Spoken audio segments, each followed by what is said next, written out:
Bilkis mau ikut? Loh, nggak mau gimana? Sabtu 27 November 2021 jam setengah 7 pagi. Setelah lama tidak nge-proof lagi, akhirnya diselake. Belum mandi memang, masih kumus-kumus. Tapi ada sesuatu yang membuatku bisa bangun pagi hari ini. Itu semennya sudah disiapkan, langsung kita kerjakan.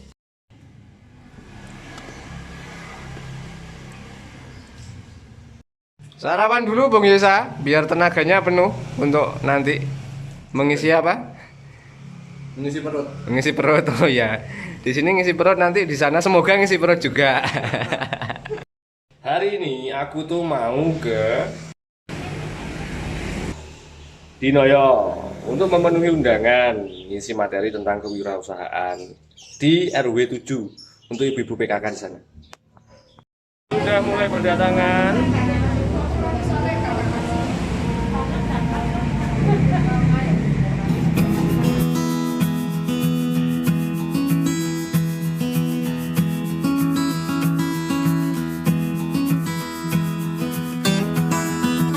Banyak orang ketahui gitu ya.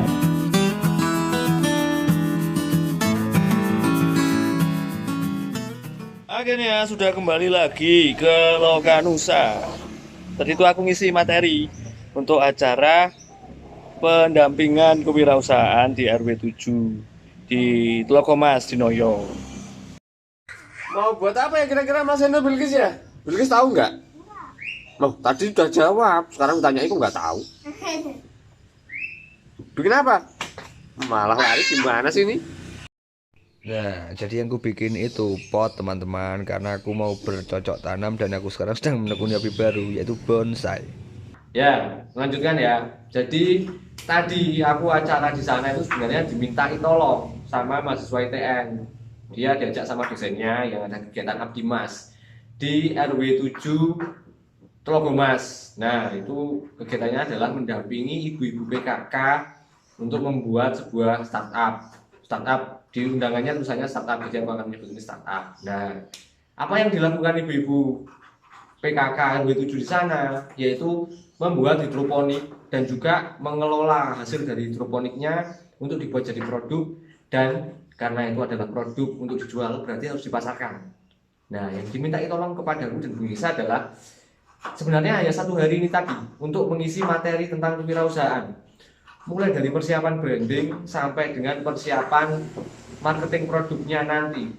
Nah, awalnya aku menerima saja, tapi setelah aku pikir-pikir dengan Bung Yesa, dengan pertimbangan yang matang, ini kalau cuma dikasih waktu satu hari 2 jam saja menyampaikan materi kewirausahaan itu kok rasanya terlalu memaksakan. Kalau aku cuma diberi waktu 2 jam untuk menyampaikan materi sebegitu banyaknya tentang kewirausahaan, aku yakin itu nggak akan efektif, nggak akan optimal. Terus sebagai gantinya aku minta kepada mereka, aku akan dengan senang hati kalau setelah hari ini, hari Sabtu ini tadi, aku diberi kesempatan untuk tetap bisa mendampingi mereka, membantu mereka. Terserah di hari apa, yang penting aku luang dan mereka luang, kita bisa ketemu, bisa ngobrol bareng. Aku akan membantu sebisaku di waktu yang akan datang ke depannya, sampai aku dan Bung Yesa merasa bahwa mereka benar-benar siap dengan e-commerce-nya, dengan market mereka, sudah tidak ada kebingungan lagi. Itu baru aku legowo dan merasa apa yang sudah kuberikan memang benar-benar tersampaikan ke mereka. Tapi kalau cuma sehari, karena dulu aku juga pernah ngisi di acara di Pagu, ibu-ibu PKK juga, cuma dikasih waktu beberapa jam dalam waktu sehari memberikan materi tentang kewirausahaan. Awalnya aku seneng untuk datang dan mengisi, tapi setelah pulang rasanya tuh ada yang kurang, ada yang ganjel. Dan sampai sekarang pun sebenarnya juga masih sering kepikiran, kok eman banget aku nggak bisa memantau mereka, aku nggak tahu bahkan sampai sekarang perkembangannya ibu-ibu yang ada di Pagu di Kediri itu kewirausahaannya seperti apa. Nah, evaluasiku dari situ, aku benar-benar, karena aku sudah setuju, sudah mau untuk membantu ini, aku akan membantu sampai benar-benar tuntas dalam tanda kutip gitu, sampai mereka benar-benar siap untuk mandiri dengan kakinya sendiri. Ya, tentunya aku datang ke sana juga dengan bukan maksud untuk menggurui, dan aku pun menyampaikannya dengan sangat hati-hati karena pautan usia antara Dewi dan Bong kira-kira mereka usianya mungkin 30-an, 34. iya. Mungkin jarak usia paling pendek itu 5 sampai 7 tahun. Bahkan mungkin ada yang usianya tadi ibu udah usia 60-an tahun. Ya. Nah, itu kan aku cuma sepertiga usianya. Nah, itu udah harus sangat hati-hati juga tadi di sana. Tapi ya semoga mereka paham maksud dari yang disampaikan dan Bung Yesa, bahwa aku juga sudah menyampaikan lebih ke sharing, dan aku lebih dalam posisi untuk siap membantu, bukan untuk menggurui. Sekali lagi bukan untuk menggurui, karena pengalaman yang didapatkan sampai sekarang ini pun masih kurasa banyak yang belum lengkap juga. Sebenarnya datang ke sana adalah ya untuk menambah pengalamanku, untuk lebih banyak belajar lagi. Belajar by doing, learning by doing. Learning by doing. Ya, learning by doing. Nah, gitu. Terus sekarang yang mau aku lanjutkan pekerjaanku adalah aku mau bikin roadmap.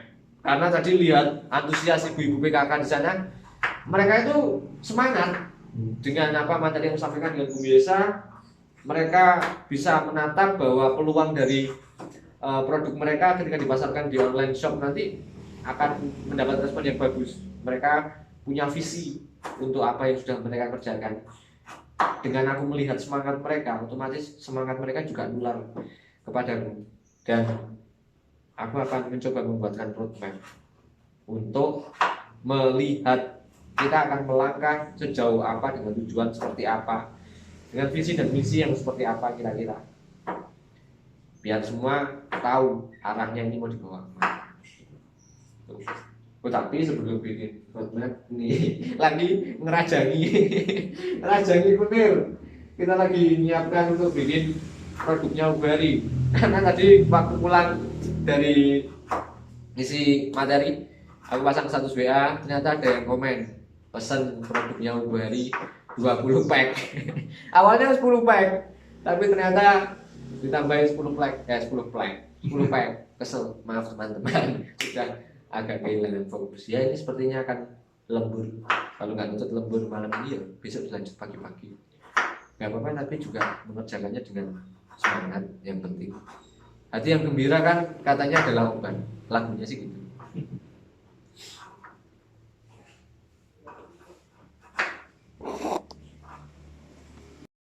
Lebih dekat lebih baik ya. Jadi apa ya, ikrarku adalah, karena aku juga punya cita-cita, dan sepertinya cita-citanya Bung Yesa juga kurang lebih sama. Jadi apa ya, aku ingin untuk bisa berguna selain untuk diriku sendiri. Paling tidak aku sudah pernah mencoba mengabdikan diriku untuk kegiatan yang sifatnya memberikan dampak pada lingkungan dan juga sosial. Sebisa mungkin ku usahakan untuk bisa melakukan itu. Dan untuk yang ini bakal tak ewangi saisoku. Apa yang ku tahu, apa yang ku bisa, semuanya akan kubagikan ke mereka tanpa ada yang ku tutup-tutupi sedikit pun. Karena pun kalau mereka juga berhasil, walaupun aku tidak merasakan keuntungan finansial sama sekali dari situ, tapi yang setidaknya menjadi honorku adalah perasaan puas. Ada sisi emosional yang terbayarkan di situ, bahwa aku bisa melihat mereka bertumbuh menjadi ibu-ibu PKK, apa ya, berkumpul bersama dan menumbuhkan sebuah komunitas PKK yang produktif secara kegiatan dan secara perekonomian. Itu yang pengen aku lihat, dan semoga kalau yang di situ nanti bisa berhasil, aku pengen mereplikasi dan memperbanyak ini untuk bisa ditiru di banyak tempat, sehingga harapan yang mungkin sangat-sangat gila atau mungkin sangat-sangat gak masuk akal, sangat-sangat gak logis, tapi gak apa-apa, aku selalu punya mimpi itu, kalau bisa mimpinya gak logis, biar tiap hari energinya tertrigger untuk bisa membuat itu menjadi nyata dan masuk akal. Yaitu sudah saatnya orang-orang Indonesia itu tidak hidup dengan mengeluh dan sambat karena ketergantungan dengan orang lain. Bukan berarti kita melepaskan status kita menjadi makhluk sosial ya, enggak. Kita tetap makhluk sosial, tapi tidak tergantung dengan orang lain untuk bisa berkembang. Kita tetap butuh orang lain, tapi tidak sepenuhnya tergantung. Begitu. Kurang lebih ya itu pasti kalian tahu lah, paham nanti juga maksudku itu apa.